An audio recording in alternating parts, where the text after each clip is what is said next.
honored guests and friends and colleagues. I'm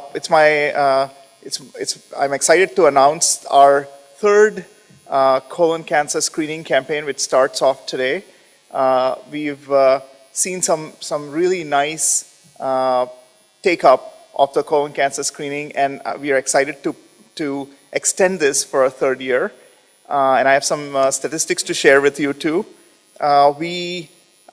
One of the important things about colon cancer screening, as many of you know, is that because it's such a slow-growing cancer, we have the opportunity to catch it at the stage of a polyp or at an early stage, because it takes 10 to 20 years many times for a colon cancer to go from small, easily curable to the point where it spreads to the rest of your body. So it's a unique kind of cancer in terms of in terms of the application of screening to it.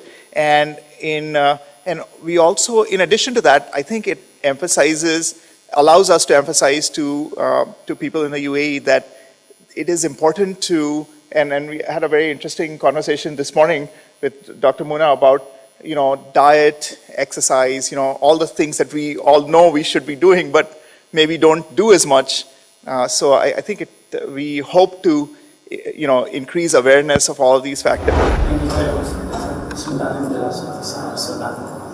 By all means, I'm so excited to be part of this such a lovely gathering. Before I proceed and say a few remarks here, I would recognize and appreciate what Dr. Zulekha has been doing over the last 40+ years in the UAE.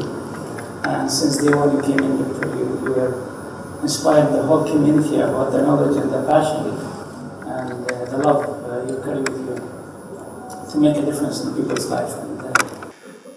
I could see it in my own eyes the first time I had the chance to interact with your good self and with your team, and over the years how things are evolving and how things are. So I'm really so excited, Doctor, that you've been so much passionate about what you do, and you've been carrying so much the human side of us, and this is the missing piece, I would say, nowadays. There's no question that healthcare and good and well-being is on the top of the list of any leader in the globe, whether in the most advanced economy or the underprivileged or the undeveloped countries. It is on the top of the list, and unfortunately we're not doing good. Whatever we talk about, the globalization, coming together, benchmarking with each other, listening to each other, exchange the best practices, the cards, the research, and other, we're not doing very well when it comes to the health and the human being. Why? For one good reason: there's a big difference between knowing and doing. We know what is the right lifestyle to be, but do we do that lifestyle? We're not doing that. And unfortunately, it's going through the kids and it's going from generation to another. We used to be more active. We used to go to work up and running early in the morning, so excited. We sleep early, no disruptive at all. Now with this technology, you cannot sleep without reading 10, 15, WhatsApp and Facebook and messages. It has become something a must, just like a holy thing, part of your part and the body. So the body is reacting now. Reacting, is not responding. And I'm a person who loves to differentiate between the terms. I'm not a physician, by the way. When they say doctor, I'm a management doctor. I'm not a physician. So don't come to me after this. It's doctor, I have a headache or I have a severe pain somewhere. Please, I'm not that person. You'll be in a hell. So please stay away from me. Now, if you go to a physician and you've been suffering from a severe headache, you knock the door, Mr. Doctor, you know what? I've been having terrible nights for the last 2-3 nights. I'm having a severe headache and I just can't get along with it. I need, please, a treatment. Do something for me. He looks at you, up and down and says, okay, here you go. That's something small. Please go and take 1, 2, 3, go to the pharmacist. You rush to the pharmacist. You go to the pharmacist, you show him the prescription. It says Zulekha Hospital, so you trust that hospital. And you go on, you get that medicine, you take 2-3 pills, another 2-3 nights, you're not doing any good at all. You're not doing any good at all. But you trust this hospital called Zulekha Hospital. So you go back and say, Mr. Doctor, I trust the hospital. I know the day has been quite long, but the medicine you have given me didn't do any good at all. What's the story here? And I really can't get those sleepless nights, and I want to go and have a good sleep. So he looks at you again, and he writes down another prescription, give it to you, and says, okay, rush to the same pharmacist. You go, and the pharmacist looks at you and says, oh, you've been here for the last 2 days. What's happening? He says, I've been taking the medicine, but it's not doing any good for me. So you go ahead and you change the medicine. He says, okay, throw it to the trash and use this medicine. Use this medicine, and within 2-3 hours, you're a Superman, Spider-Man, Batman. Becomes so much, right, energy, and you're back to normal. So you get so much excitement. You go back to the doctor, says, hey, Mr. Doctor, come on. What's happening? I'm doing very well now. I'm even much, much better than earlier days. What's the trick here? He said, listen, the first set of medicine I've given you, your body was reacting to the medicine, and reaction is always bad. The second set of medicine I was giving you, your body was just responding to the medicine, and responding is always good. And this is what we need to teach our kids, and we need to teach ourselves. We need to respond to the life. Life is throwing so much on us. We cannot get away from it. Don't tell me that you don't need a smartphone because you get so much disturbance, and you'll go with those old conventional way of communication. That's a history. Don't fool yourself. You will fall in that trap. What you need to do, you need to respond to the technology you have. I've been preaching sustainability for the last 10 years, and I've traveled to more than 65 countries, standing on the podium and telling the people the real meaning of sustainability. And one of the goals I've been carrying is the good health and well-being of the human. And I've been fighting to death. Unfortunately, the way how patients are viewed nowadays. It kills me, it's pain in my heart. They say consumer, they moved from being consumer to something called prosumers now, which is part of the process. Prosumers, they're no consumers anymore. And for sick people,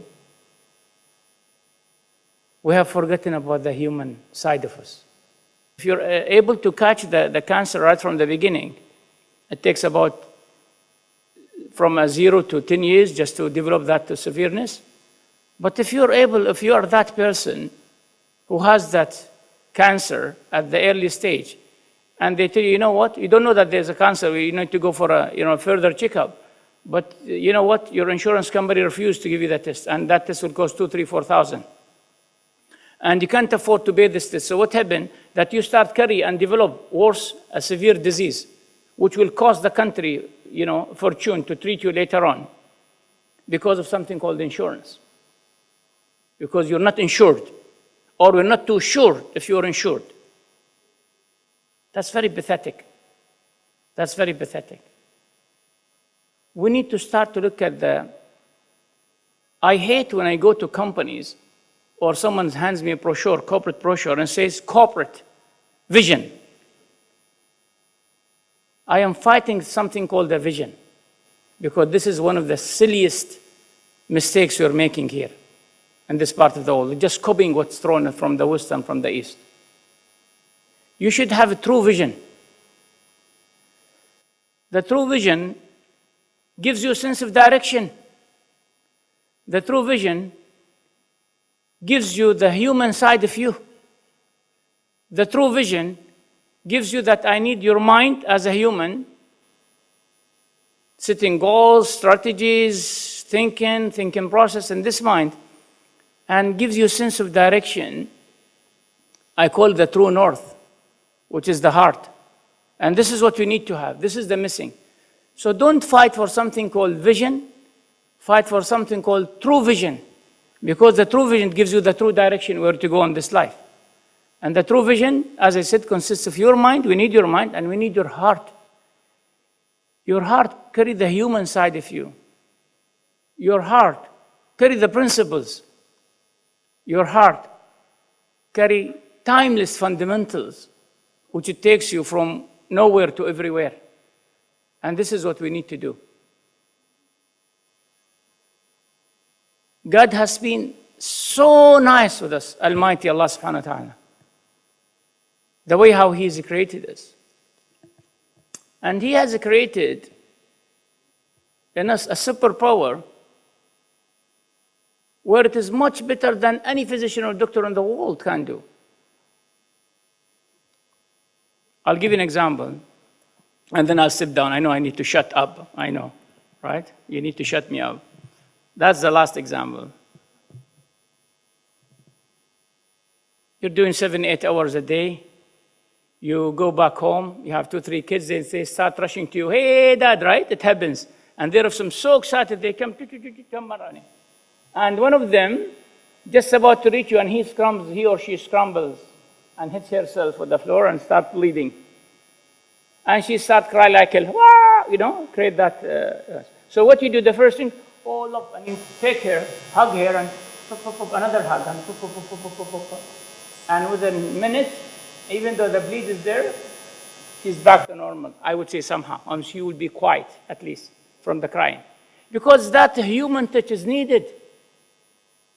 That is superpower that you've been given with the God things.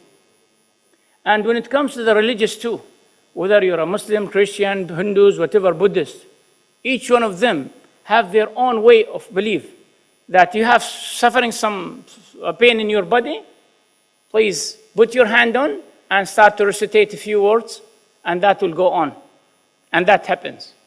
And you see them sometimes on TVs, on the name of Jesus, go back to normal, heal please, so and so, it happens.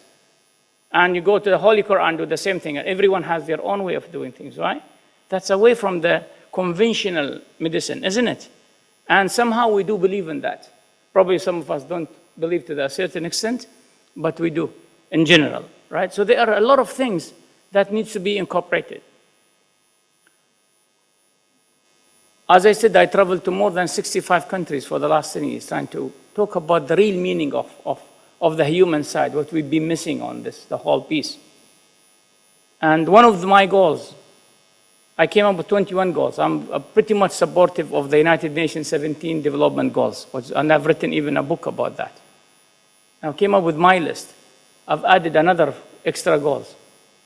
One of them is the woman empowerment. The second is the health and the well-being. And this is what we need to do. We need to empower the woman, not only here in this society, globally. And you can see the difference if you empower them. They could bring to us, back to the society. So there's so much to do. Please, if you need to communicate with me, I'll give you my card. Is that satisfying answer? Thank you. Thank you very much. Thank you very much for that inspiring message. And I totally agree with the goal of women's empowerment. And I think that's, yeah. So I think we have we have a panel discussion that talks about all different aspects of colon cancer, including the diet and including surgery, surgical advances. We'll hear from Dr. Warren about that, and also hear from Dr. Humaira and Dr. Muhammad and Dr. Tariq. But first, I'd like to invite everybody here to kick off.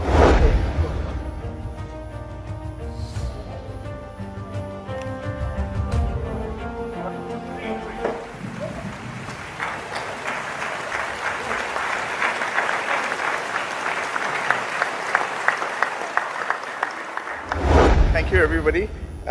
So we have a video that introduces the campaign and introduces the goals of the campaign, and then after that we'll start our panel discussion. Cancer is perhaps the most dreaded 6-letter word in today's world. Every one of us has been affected by it in one form or another. Zulekha Hospital has always been at the forefront of the fight against cancer through various social awareness initiatives. Screen and Survive is one such initiative to raise awareness about the importance of early detection in the fight against colorectal cancer.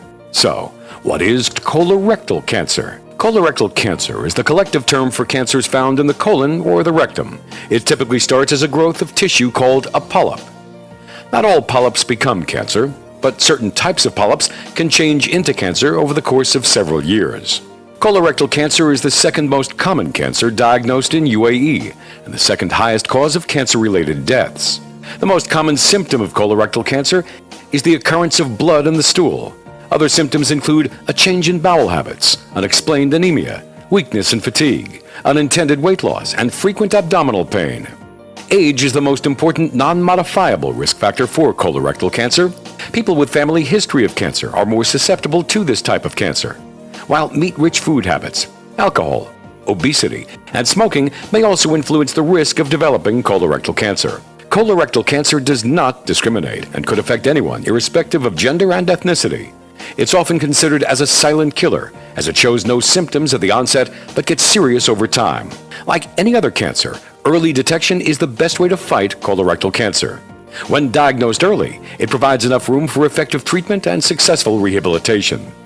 The survival rate for people with stage 1 cancer is about 92%, and stage 2 cancer is about 87%. The earlier editions of Zulekha Hospital's Colorectal Cancer Awareness Campaign drew great attention from the local and expat communities in the country. Hundreds of people from diverse ethnicities came forward and took advantage of the free screening program during the campaign over the last 2 years. We welcome you to the 3rd edition of Screen and Survive. There's nothing fair about cancer, and no one deserves it. Let's join hands to fight colorectal cancer. Screen and Survive. That was a very nice video. So my next guest is our guest of honor today. That's Dr. Muna Al-Kuwari.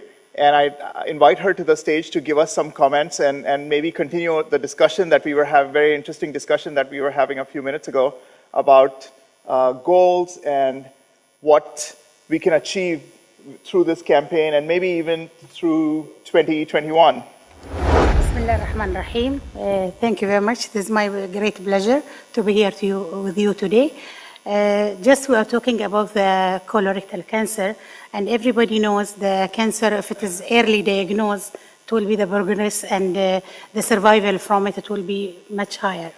In Ministry of Health and Prevention, we are having a target goals for the screening, and we are having screening for breast and colorectal and cervical. And in 2017, we have around 3,000 screening for FIT test, because as you know, patients, they are not willing for colonoscopy. They prefer the FIT test. And we have 59 case. It has gone for colonoscopy, and till the end of 2017, we have only 1 case diagnosed as colorectal cancer. Well, this one, it will be good because, you know, the awareness, it was increased, and the patient, they know they have to come for the screening from 40 to 75 years. According to our cancer nationality registry, we find that the colon cancer, it is the second cause of cancer in UAE, especially for male. And we find that it is from 50 to 59. It is the age that age it is more common in this cancer. We have also the initiative for Vision 2021 to reduce the mortality in cancer.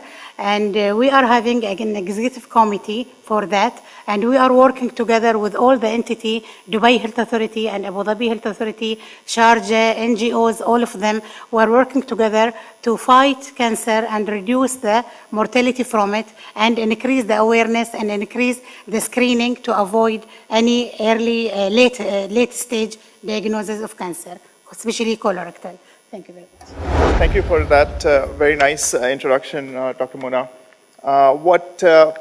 I think these are ambitious goals and ambitious targets, but I think these are, you know, can be met if once we start screening and once we start, you know, I think increasing awareness in the population about, you know, what cancer means. And I think, as Dr. Muna was pointing out earlier, is that there is a certain reluctance on the part of people to talk about cancer. I mean, none of us wants to think that, you know, we could have that, but as somebody who just turned 50, 3 years ago, I did my colonoscopy, so I'm saying this from personal experience that it's one of those things you just have to do. So with that, I'd like to invite our panel speakers. My first panel speaker is a friend of mine, Dr. Robert Warren. He's a colleague of mine at the University of California, San Francisco. And we work together. Our offices are right next to each other. Dr. Warren is the Chief of Surgical Oncology at UCSF. And I invite him to make some observations. Let me invite our other panel speakers also up onto the stage while Dr. Warren talks. If I could invite Dr. Nafisa Ahmed.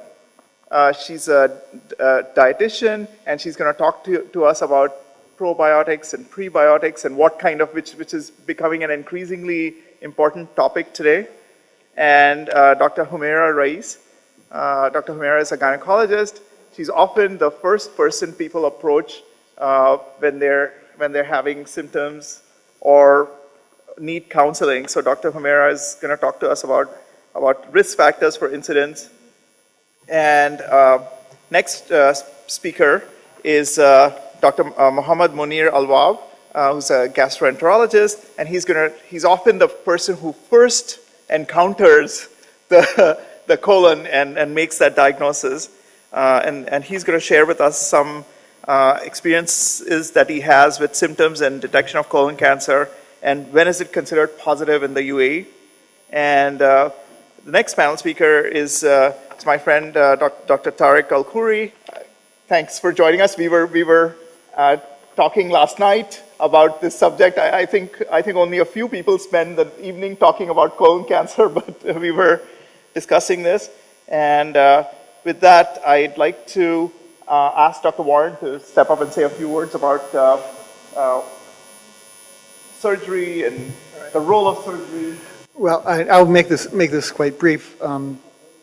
I was really quite inspired by Dr. Leem's talk. The concept of knowing being different from doing really speaks to the issue of surgery. So I'm a surgical oncologist. I treat mainly patients with colorectal cancer that has already spread to the liver. And we're very aggressive about doing surgery. We pat ourselves in the back because we cure perhaps 40% of those patients with metastatic disease in the liver with surgery. But what we forget really is that the way to make inroads into reducing the mortality is early diagnosis and perhaps prevention. And that's why I'm so delighted to be here. This is my third time in Dubai in association with the colorectal cancer screening program from Zulekha Hospital, and it's really wonderful to see the progress that's been made. Currently, what I actually tell my kids, who are now in their 20s, about what I do is that I hope that, because I have a laboratory and do research, that I hope that ultimately I will be put out of business. And that is, I hope that someday really the prevalence of colorectal cancer metastatic disease is so low that I'm going to have to become a gardener. But the way we accomplish this is through screening. And the current methods of screening involve testing the stool for what's called occult blood, and that is blood that can't be seen or detected in any other way besides a chemical test. And so when that stool is tested, if it's positive, there are various causes for that, the presence of small amounts of blood. One of them is cancer, and that triggers a colonoscopy and potentially an early diagnosis. And you've seen the results for the Zulekha Hospital program, which are so encouraging. Ultimately, if one looks ahead 5 or 10 years, there will be other methodologies for non-invasively making the diagnosis of very early cancer or even precancerous lesions, such as the ones that you saw in the film, that is polyps. And those are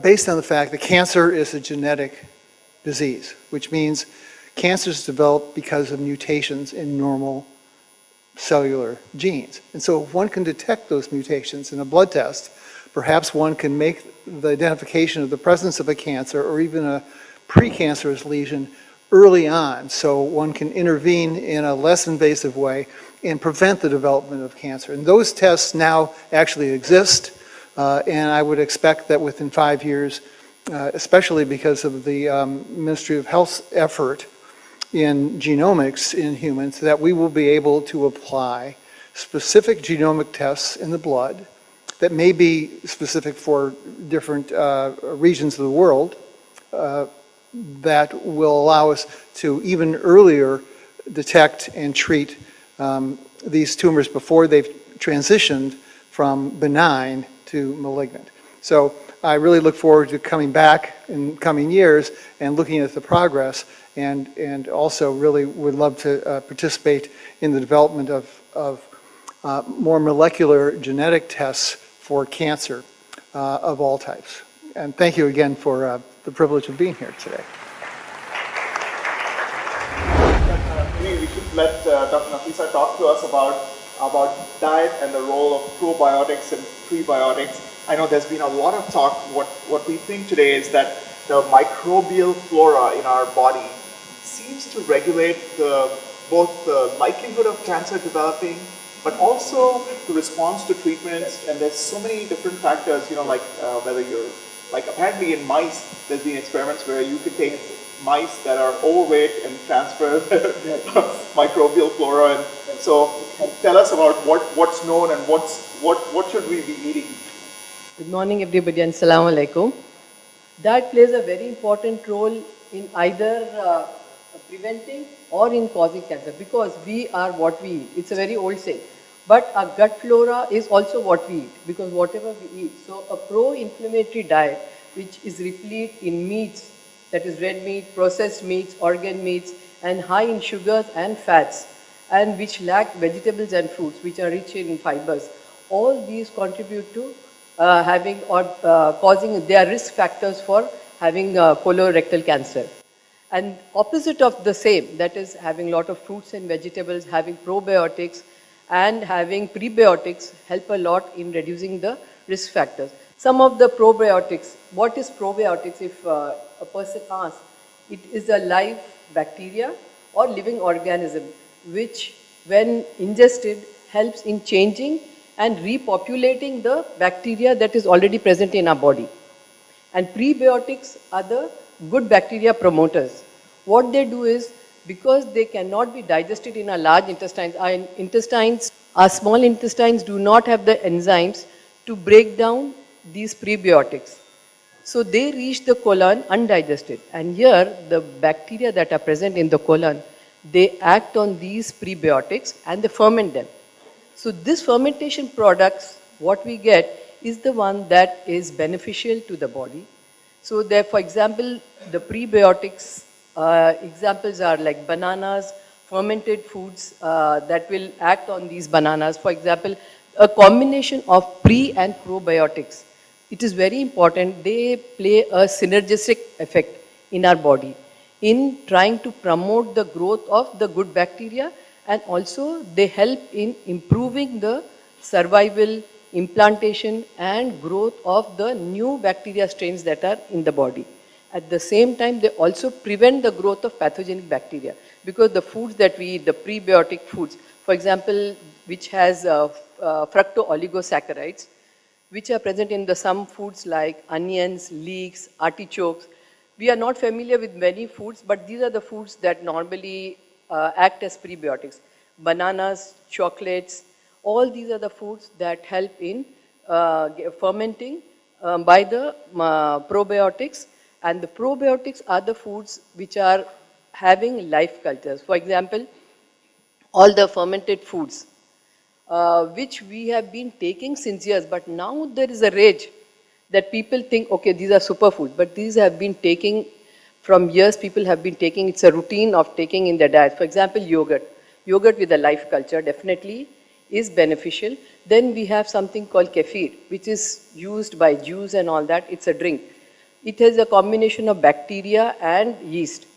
That again helps. Then we have kimchi, we have kombucha. All these are fermented drinks and beverages and foods which help in producing the good bacteria, and the prebiotics help in advantage. They are good bacteria promoters. So this is what it is. So having a combination of pre and probiotics. For example, having bananas with yogurt is a very good combination.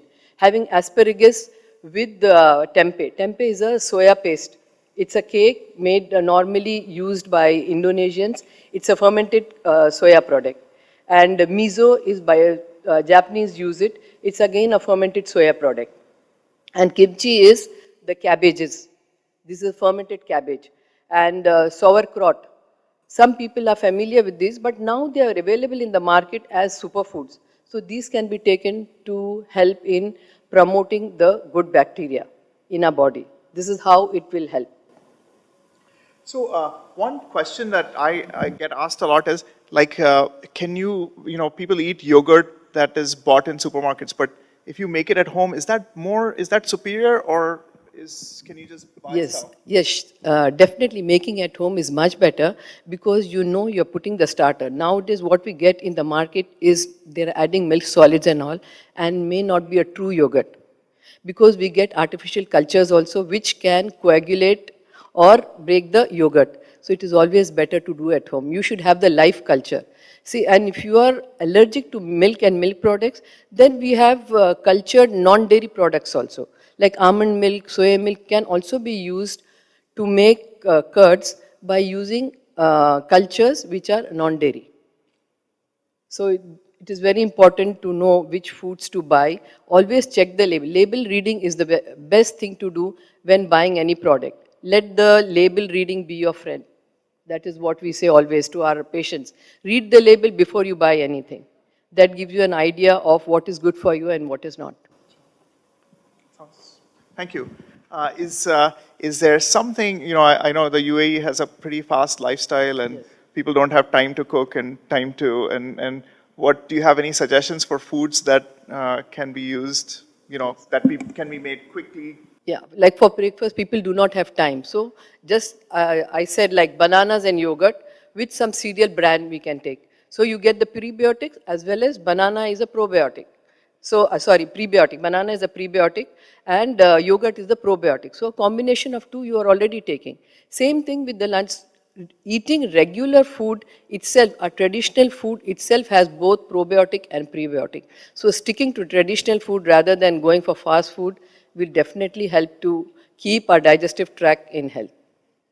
Because there is a saying, a food can either be the safest and most potent form of medicine, or it can be a slow poisoning. So this is what we have to remember always. Dr. Humaira, you're often the first person who people, especially women, come to. Is that not? Yeah, it's working. Hello. So you're often the first person that people come to and say, I have had a change in my bowel habits, or I've had bleeding. Can you talk to us about what both the challenges and what advice you give to people who come to you? Actually, the colorectal cancer is a cancer which arises from the inner layer of the large intestine. And it is the third most commonly diagnosed cancer worldwide and fourth most cause of death due to the cancers. In the UK in 2015, 23,000 new cases detected in males and 18,000 cases detected in females. There are certain factors which increases its risk. It's the cancer which is more common with the advancing age, although it may happen in the young age also. Apart from this, the certain diseases, long-standing diseases like ulcerative colitis, it may turn up into the colorectal cancer. And our sedentary lifestyle, like lack of exercise, use of low-fiber diet, increased use of processed meat, smoking, alcohol, all these increases the risk factors. Apart from this, some of the patients with a family history of certain hereditary diseases like familial adenomatous polyposis coli or hereditary non-polyposis coli, these are the patients, they are having again at increased risk of colorectal cancer, although it contributes towards the 5% of the total colorectal cancers. These usually start as a benign polyps, small polyps, which over the period of time they become cancerous. If we detect these polyps at an earlier stage, it can be treated and we can prevent this colorectal cancer. Thank you. What do you think that there is more of a barrier for women compared to men in seeking help, or you think that's not? Really? Actually, it varies from region to region, but I think usually patients, definitely there are, these are the usually symptoms which the female patients feel shy to come to doctor for these symptoms as compared to the male. But usually the patients present with these symptoms to the most of the gynecologists, like PV bleeding, for example, parectal bleeding or constipation with the loose motion. They feel more comfortable to share it with us. Usually the common causes for this, for local parectal bleeding, the common causes usually the hemorrhoids, anal fissures. When the patients come to us, we examine the patients. If they are not having any hemorrhoids or not having any anal fissures and the patient is particularly at a risk, then we suggest the patient to consult the surgeon. But overall incidence in male and female is same. It's not much difference. Good. Thank you. So, Dr. Mohammed Munir, you're often the first person who sees a patient when they have had a complaint of rectal bleeding or change in bowel habits. What is your approach, and share with us your experience in the UAE in dealing with this? Actually, we don't have to wait till colorectal cancer became symptomatic. It is very important to detect colorectal cancer in the early stage, because according to my experience here, asymptomatic cases, people came with occult blood, and we discovered colorectal cancer with these people. Usually it is in early stage when we discover this colorectal cancer with occult blood. When colorectal cancer became symptomatic as bleeding, or usually most cases here, the main symptom bleeding. When patient came with bleeding, I already see the last year 2 cases with advanced cases and with metastasis. And the other cases with occult blood, it is locally not advanced and recovered with surgery.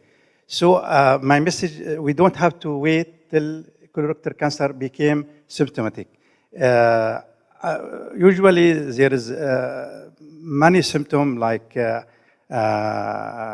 change in bowel movement, and sometimes with mass, abdominal mass, or weight loss. I didn't see this symptom here. Only bleeding, all occult blood. This most symptom with mass or with change in bowel movement. Yes, but not too much. Not too much. And some people came with abdominal pain, and some people with this is a symptom I didn't see here with fever or peritonitis, or if there is perforation or something like this. All cases that I already see here with clear bleeding, clear rectal bleeding. Some cases with obstruction. One case was anemia only. I know there's a lot of interesting literature on right versus left, and I was talking with Dr. Warren last night about what is more common or what is more predominant between right colon and left right colon. And left. Usually, person who has right side colorectal cancer never come with obstruction, only with anemia. And left side come usually with obstruction, because the caliber, colon caliber in left side less than right side, and the stool consistency is hard in this in left side. So it can be appear with obstruction. In left side, the caliber of colon caliber is very wide. It has never come with obstruction, only with usually with anemia only. And some colon rectal cancer come with symptom of tenesm and anal pain with change in the caliber of stool became, the diameter of stool became small. Yeah. This is. Yeah, that's very interesting. Bob, you have any comments on that? I mean, in the United States, I think the right to left ratio is about equal. It is about equal, although the survival rate for patients with right-sided colon cancer, that means from here to here, versus left from here to here, is superior. And so we think that the biology of colon cancers that develop in the right side is different from the left side. One can demonstrate that by looking at the kinds of mutations in cancer genes in right-sided tumors versus left-sided tumors. But I think it's more complicated as well than that. But the behavior is different, and the chance of spreading to distant sites is less for right-sided tumors than left-sided tumors. But I totally agree that in terms of symptoms, right-sided tumors rarely obstruct and most commonly present with either occult blood in the stool or, of course, no symptoms. And that's why screening with colonoscopy is, after age 40 or 50, is so important, because they're silent, particularly in the right side, and they can be detected by you when given a chance. What are the treatment options? And I think you're filling in here for everybody, but what are the treatment options for surgical as well as medical treatment? And can you tell us what are some of the things you are excited about? Sure, but please let me first, I would like to welcome all our guests. Let me step a little bit backward and just emphasize on the point of the screening.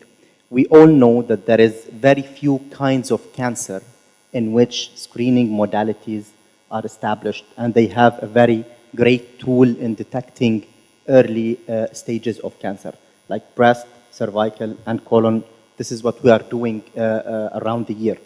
So the screening is very important at an early stage. We've been going through the signs and symptoms, but we want to emphasize that we should not wait till we have any kind of signs and symptoms. We need to know when to go and when to do those tests.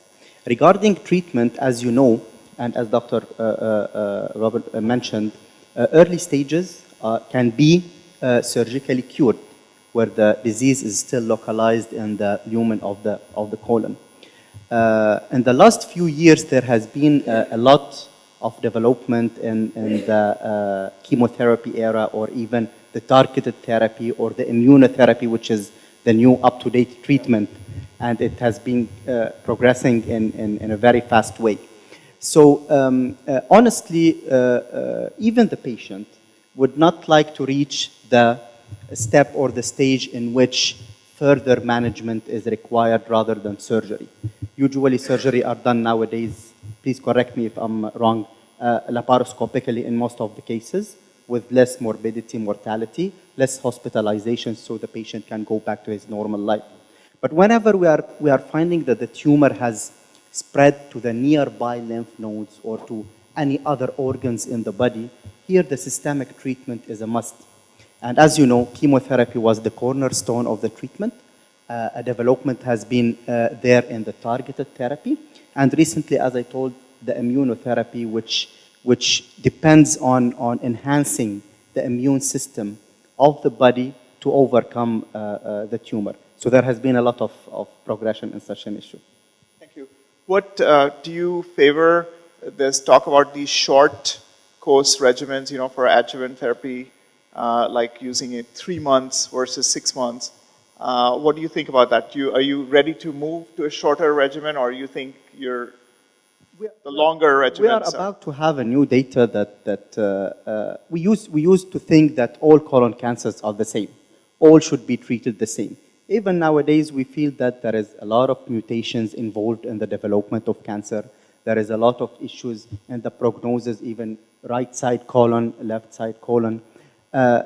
Honestly, now the trend is towards less aggressive chemotherapy, but this should depend on specific criteria for specific patients in which we might feel that they will not benefit from prolonged chemotherapy.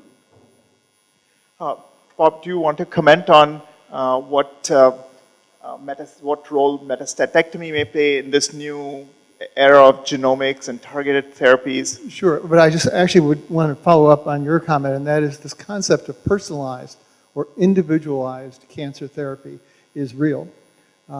We're still not really good at deciding what is best for one specific patient versus his neighbor or another patient who comes to the office, but that is actually happening. So we will be able to, in general, tailor our treatments, particularly as the efficacy of new drugs increases, and it's happening as we speak. We will be able, I believe, to tailor non-surgical therapy to the particular molecular genetic features of one individual patient's cancer. That being said, once the tumor has metastasized, particularly in the kinds of patients I treat, which is to the liver, we take a fairly uniform approach. We're really behind the times in deciding who would benefit from a major removal of 1/2 or 2/3 of one's liver in an effort to extirpate all the cancer that's there, versus which patients that could undergo that potentially curative surgery shouldn't, because they will inevitably recur. So can we analyze those liver metastases, those tumors that have spread from the colon to the liver, and be smarter about applying a very invasive, somewhat risky, but big operation to improve our outcomes. So right now, again, the cure rate for removal of all liver tumors in the absence of signs of tumor anywhere else for colon cancer is about 40% at 5 years. So can we make it 80%, not by in two ways. One, by developing therapies that are specific to individual patients, non-surgical therapies, but the other in sparing those invasive procedures for patients who inevitably will recur in spite of our best surgical efforts. What about laparoscopic hepatectomy? Is that, Right. Are we there yet, or Yes, is it still open? A lot of my colleagues are doing laparoscopic assisted major hepatic resections, and some use advantage of the robotics to do it as well. I'm old enough that I tend to do open procedures. I know what I'm doing. I know how to do it that way. I do it quite quickly, and so I don't use laparoscopic surgery very much for liver surgery, just because I don't need to. But for junior people coming up, that's really the way things are going, for sure. And people talk about like these staged resections where you take some out, let the liver regenerate, go back again. And so it's trying to, max out the squeeze blood from a turnip. You're trying to, if a patient, what Dr. Daud is talking about is sometimes patients will have tumors on the right side and the left side of the liver. And one, of course, can't remove the entire liver. So the idea is to approach this surgically in a staged way. So for a first operation, one might remove tumors in the right side, but there is remaining liver in the right side that will then enlarge and grow in response to loss of liver tissue. It's one of the few organs that regenerates. One can then, once one has replaced a lot of the liver that's been lost, go after the tumors surgically on the opposite side. Because the key is allowing the patient to have sufficient liver to function. And so sometimes we do staged operations. There's so much capacity that the liver has Right. for We regeneration. take advantage of this unique feature of the liver that it can regenerate when some of it is removed to be aggressive surgically. But most of the time we're able to do everything in one operation. I read some reports in the scientific literature about people doing DNA tests in stool and using PCR, or like Bert Vogelstein, I know is talking. Right. That never caught on. I think for obvious reasons. I think the molecular biologists weren't keen on extracting DNA from stool, frankly. I think more now, instead of studying the stool, when a tumor is growing in the bowel but undetected, there is always something called turnover. Some cells die, and those are replaced by new cells that are proliferating. Well, those dead cells can get into the circulation, and those dead cells from the tumor harbor mutations. One can detect mutations in a very sensitive way with a blood test. And so now the screening is more geared towards identifying mutations in genes that are typically found in colon cancer, but in a blood test. And the most recent data is encouraging in thinking that those mutated genes in the blood will show up and be detectable before the stool becomes even positive with an occult blood test. So it may be the earliest way to detect a cancer. Time will tell because one has to do clinical trials to see if that, and compare molecular circulating cell-free DNA assays versus the kinds of assays that we're currently doing now in the United States and at Zulekha Hospital, which is an occult blood test. So the future really is quite interesting. I would like to ask about cannabis. There's a lot of literature regarding medical cannabis that can be used for such patients to get rid of the pain as well as reoccurrence, or if person has not had colorectal cancer or any cancer, it helps in preventing. Yeah, I'm not aware of that. In states, especially in states, there's a lot of studies going on. The doctors are also prescribing it, and many people feel that it is helping. So you know, cannabis is illegal in the United States. Yes, it's illegal now. Because of federal law. There are a few states, including the state of California, that have legalized it. But there's a battle between the federal law enforcement people and the state law enforcement people for the use of even medical cannabis. Yes. Because the amount to be used also is very important. Right. If it is overdone, then it has the other effect. Then you have zombies. Yes. So it's better, it's better to go with the right diet. That's better, I think. Because prebiotics and probiotics are both anti-carcinogenic and also anti-mutagenicity they have. And also while fermentation, they produce short-chain fatty acids, which help in changing or altering the gene expression of the tumor cells, thereby preventing colon cancers. My name is Kalpesh. Actually, I'm also one of survivor. Since last year, I have these issues in my stomach, abdominal pain, and we find out this colon cancer. Yeah. So I have done the surgery at India, and after that I came to Dubai. I'm living here since last year, 8 years. So in the Zulekha Hospital, I'm doing this treatment for chemotherapy, and now I'm feeling well. And since last, I'm already done the eight times of chemotherapies, and I'm feeling okay now, and working like normal. So, yeah. Any advice you have for people who are considering screening or? Before, when I heard that about cancers and all, I was very scared and all, but it's not that much, and people should just go through these treatments and screening and all. It will be okay. And I was like 3 stage, on third stage, and we become a normal now, and I can walk also like longer and eating. So yeah. May I ask you a question? So you were very young when the diagnosis was made, and so there's a greater suspicion that you might have an abnormality called Lynch syndrome, HNPCC. It's a mutation, not just in the cancer cells, but in all your cells, but only mainly affects the colon. And if, in general, for young people in the United States who are diagnosed at an early age, we look for that mutation. If it's present, we actually screen family members, if you have siblings, because they are also at risk. And that's an important point that when part of screening actually for those subset of colon cancer patients who have this germline mutation, it's important to get those patients in to be screened. What was your experience? Do you have a family history, or do you have? No one. And this is also, I just get surprised, like when I come to screening and I find out this. So there was no Just nobody? No your one is from parents my or family. nobody I'm else? vegetarian also, and also there's pure vegetarians.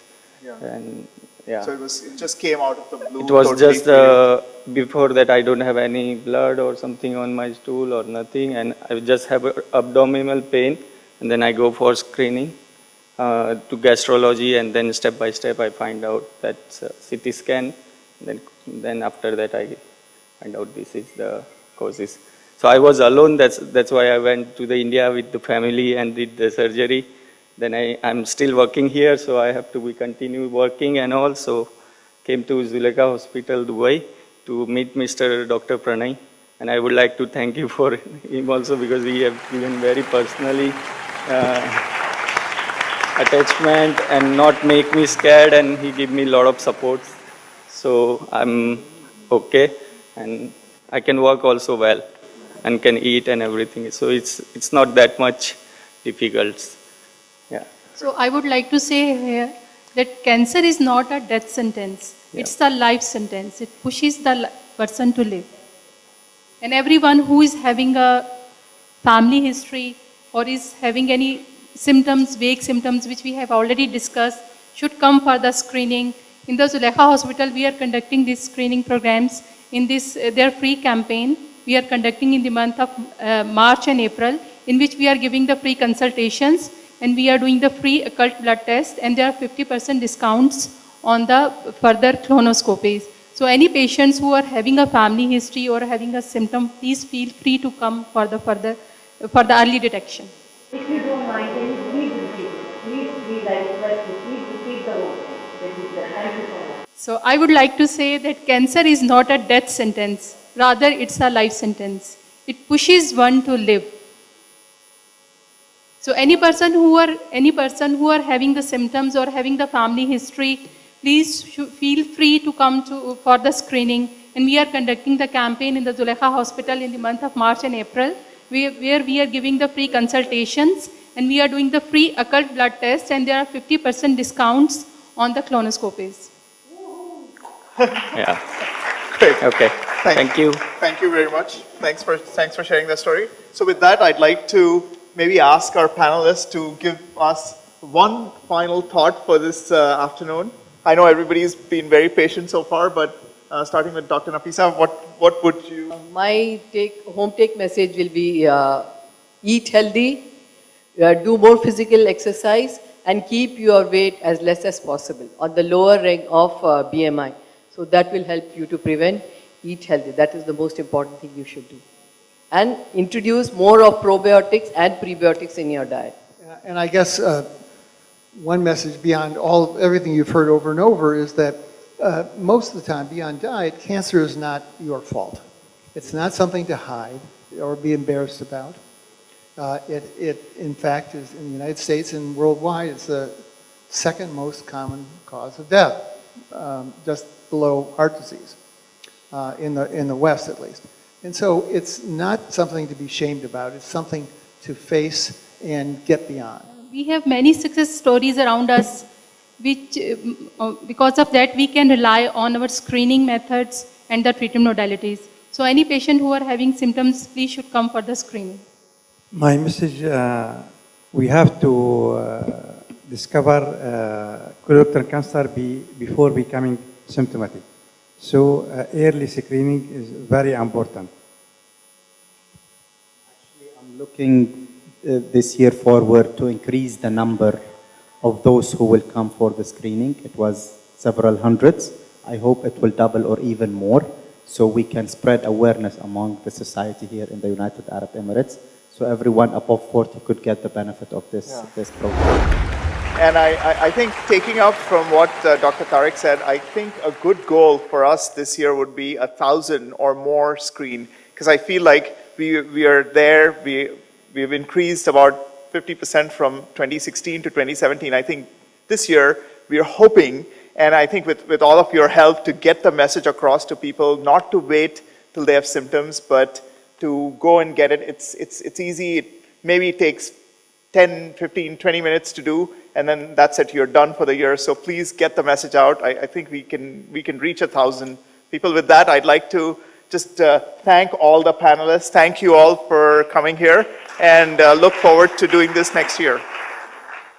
So I'd like to invite Mrs. Zanubia Shams to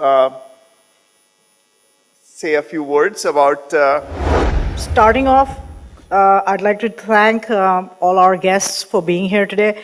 A special word of thanks to His Excellency Dr. Rashid Al Leem, to Dr. Leila Marzouki, Director of Medical Tourism, Council, Dr. Muna Al Kuwari, Director of Specialized Healthcare Department, Ministry of Health, Dr. Farid Lutfi, Head of Insurance Permits and Health Funding Department. I'd like to thank Kalpesh. Kalpesh, good job. Very good. And I'd like to take a quick moment out to thank all our partners. Ajman University, Musafir.com, Air Arabia, Snap Fitness, Bhima Jewelers, Cool & Cool, Club FM, 106.2 Big FM, ZTV, Z Cinema, and TV. I have some numbers here quickly about screenings. Last year, 2016, we screened 587 people and we detected 7 cases. In